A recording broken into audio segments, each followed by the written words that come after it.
The Players Association responded with a counter proposal, and at the end of the day, it was one big spit in the owner's face. After grandstanding, after wasting time, after stalling for the last 2.5 months, Union representatives have pushed back strongly against the league's financial warnings, arguing that the projected loss figures are not just exaggerated but fundamentally misleading. According to a source close to the talks, the claim that the proposal would generate hundreds of millions in deficits is absolutely false, a phrase that underscores how sharply the two camps disagree. At the center of this dispute is a technical but crucial accounting question: whether expansion fees should be included when calculating total revenue. That single point of disagreement has become a defining fault line in the negotiations. Expansion fees are payments made by new ownership groups when they purchase the right to establish additional franchises. These sums can be substantial, sometimes reaching tens or hundreds of millions of dollars depending on the league and market conditions. The union's position is that such fees represent real income flowing into league coffers and should therefore be counted when determining revenue-sharing percentages. From that perspective, excluding them understates the league's financial strength and makes player demands appear less affordable than they truly are. Ownership groups counter that expansion fees are not operational revenue but rather capital investments tied to long-term growth. They argue that treating those payments as ordinary income would distort financial calculations and create obligations based on money that is not part of the league's regular yearly earnings. In their view, expansion funds are intended to support infrastructure, marketing, and development costs associated with new teams, not to be divided as player compensation. This disagreement highlights how accounting definitions can shape entire negotiations. If expansion fees are included, the league's total revenue pool looks larger, which supports the union's argument that higher percentages are sustainable. If they are excluded, the revenue base shrinks, strengthening ownership's claim that current demands are unrealistic.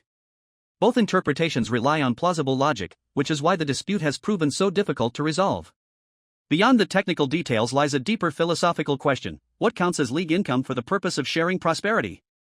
Players see expansion as proof of growth and believe they should benefit from it. Owners see it as reinvestment capital necessary to ensure future stability. Because each side defines the same money differently, they reach opposite conclusions about what is fair. Until they reconcile those definitions, every financial proposal will rest on incompatible assumptions.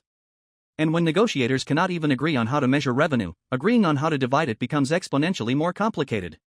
WNBA Players Association submitted a counterproposal to the WNBA this afternoon. Sources said they made concessions on revenue share percentage and on housing. Now, people first saw this news before the details came out and said, oh, wow. Oh, maybe we're making maybe this is maybe they really made some big concessions here. One of the most contentious elements of the negotiation centers on housing benefits, a topic that might sound minor compared with revenue percentages but has become a surprisingly explosive sticking point. The players' proposal calls for teams to provide housing for all athletes during the early years of the new collective agreement, followed by a gradual phase-out for higher-paid veterans on long-term contracts. On paper, that structure seems designed to protect younger players while eventually reducing costs for franchises.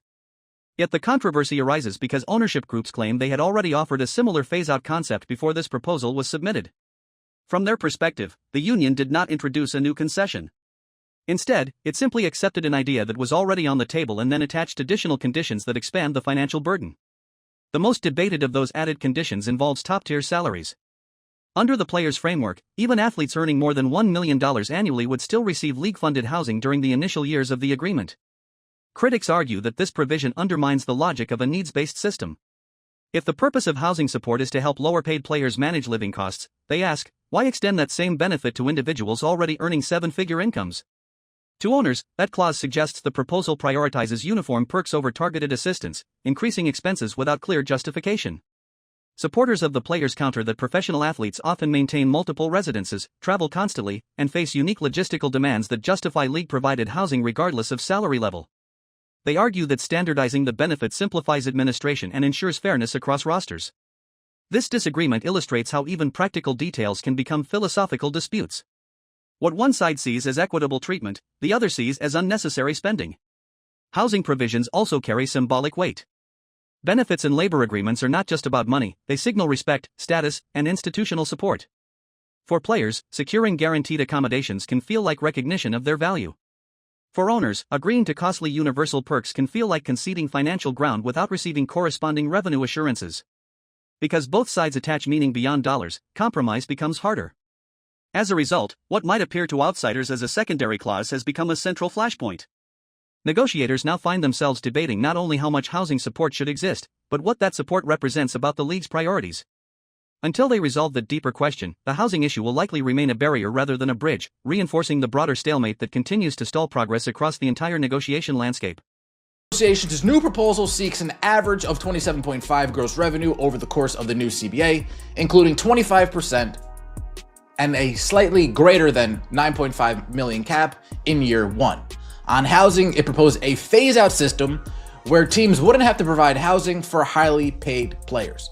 Before we get into the article, to understand why the latest proposal failed to gain traction, it is essential to look closely at what the players actually requested and how those numbers compare with what had already been offered. Their revised framework called for 25% of total league revenue in the first year of the agreement, with an average share of 27.5% spread across the full duration of the deal. On the surface, those figures might sound like evidence of compromise, especially since the union lowered its initial salary cap demand from $10.5 million to $9.5 million. In isolation, that reduction appears meaningful. In context, however, it barely narrows the distance between the two sides. Ownership representatives had previously proposed a salary cap of $5.65 million, which was itself a dramatic increase compared with the roughly $1.5 million cap from the prior season. From their perspective, that jump already represented a massive financial leap forward, one that required significant risk and long-term planning. Seen through that lens, the owners believe they have already made a substantial move toward the middle, raising their figure by more than $4 million. By contrast, the players' adjustment trimmed only about $1 million from their original request. That imbalance is at the heart of the dispute, because each side believes it is the one demonstrating flexibility while the other remains stubbornly anchored to unrealistic expectations. Negotiations often hinge less on raw numbers and more on perception, and right now perception is working against consensus. To players, their reduced demand signals willingness to negotiate. To owners, the same revision looks cosmetic rather than substantive, a symbolic gesture rather than a structural shift.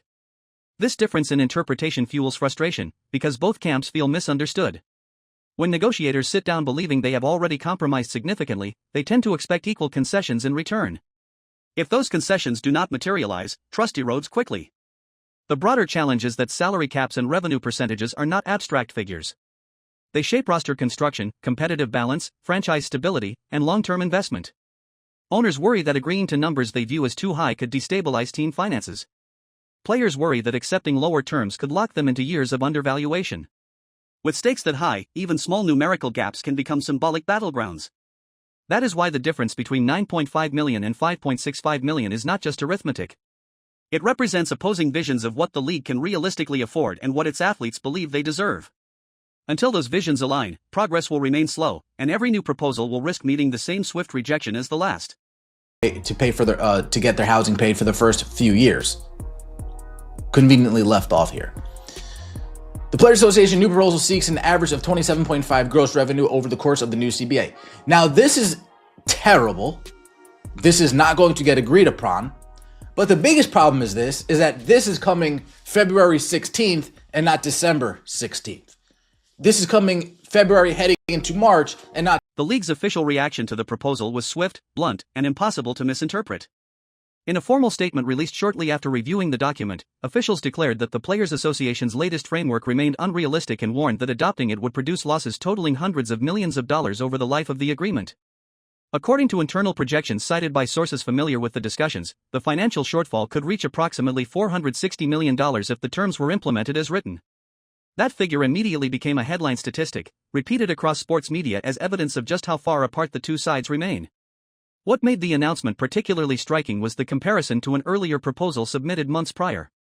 League analysts calculated that the previous version would have resulted in losses closer to $700 million. From management's viewpoint, the new plan therefore represented improvement, but not nearly enough to make it viable. Moving from what they considered catastrophic losses to merely severe ones did not change their conclusion. To them, the revised numbers still pointed toward an unsustainable business model. Financial projections in labor negotiations often function as strategic tools as much as analytical ones. By publicly emphasizing the scale of potential losses, the league signaled to fans, sponsors, and media partners that it believes its position is grounded in fiscal responsibility. Such statements are designed to shape public perception, because negotiations rarely unfold only behind closed doors. They also play out in the court of opinion, where credibility can influence leverage. If the public accepts that a proposal would cause massive losses, pressure may shift onto the side advocating it.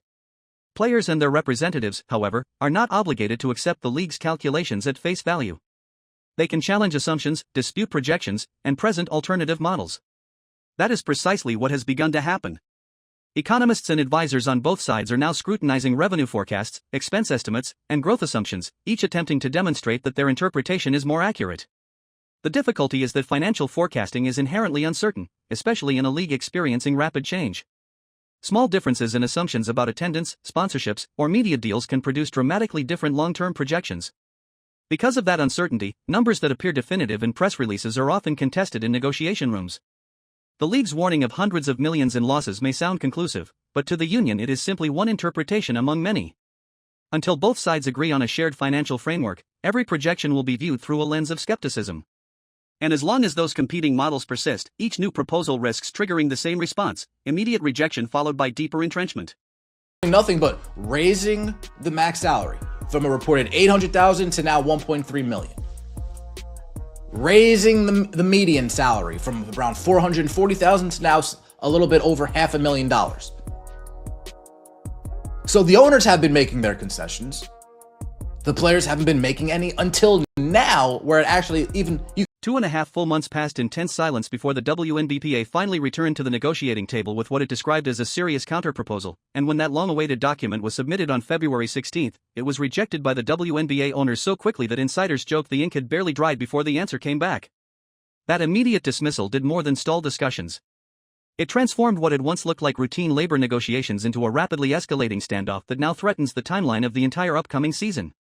For weeks, observers had assumed the delay meant careful strategy, detailed financial modeling, and quiet compromise behind closed doors.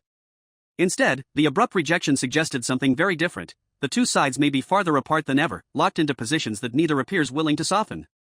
What makes the situation especially alarming is the symbolism of the timeline itself. 2.5 months is not a trivial pause in professional sports negotiations. It is a span long enough for analysts to speculate, fans to worry, sponsors to grow cautious, and media narratives to harden. During that stretch, expectations quietly built that the eventual proposal would be measured, pragmatic, and crafted to move talks forward. So when that proposal was instantly dismissed, the reaction across the basketball world was disbelief.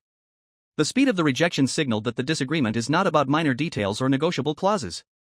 It points instead to a fundamental divide in philosophy about money, structure, and the future direction of the league. The crisis atmosphere now surrounding the talks is fueled by the realization that time is no longer an abstract factor. Training camps, preseason logistics, marketing campaigns, and broadcast preparations all operate on strict calendars. If negotiations remain frozen, those timelines begin to collapse one after another like dominoes. That is why insiders are no longer using cautious language like delayed progress or ongoing discussions. Increasingly, the word being used is crisis, because the consequences of continued deadlock could extend far beyond paperwork and boardrooms. Entire schedules, contracts, and promotional plans could be thrown into uncertainty. At its core, the tension reflects two competing interpretations of leverage. The players believe their growing visibility and cultural relevance justify stronger financial terms.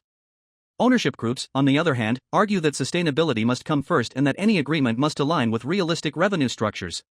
When those worldviews collide, compromise becomes extraordinarily difficult. What should have been a step toward resolution instead exposed how wide the gap remains. And with each passing day, the pressure intensifies, because the calendar is moving whether negotiators do or not. The longer this impasse lasts, the more it starts to resemble not a temporary dispute, but a defining turning point that could reshape the league's immediate future and test the resilience of everyone involved.